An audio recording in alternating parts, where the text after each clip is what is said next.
ఈ ఆహారాల్లో ఐరన్ పుష్కలం.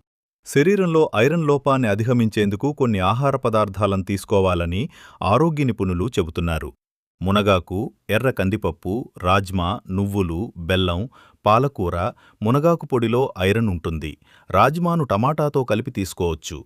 నువ్వుల్లో ఐరన్తో పాటు magnesium, zinc ఉంటాయి. ఇవి పిల్లల్లో హిమోగ్లోబిన్ పెరిగేందుకు సాయపడతాయి. బెల్లాన్ని నువ్వులు, శనగలతో కలిపి తీసుకోవచ్చు అని సూచిస్తున్నారు.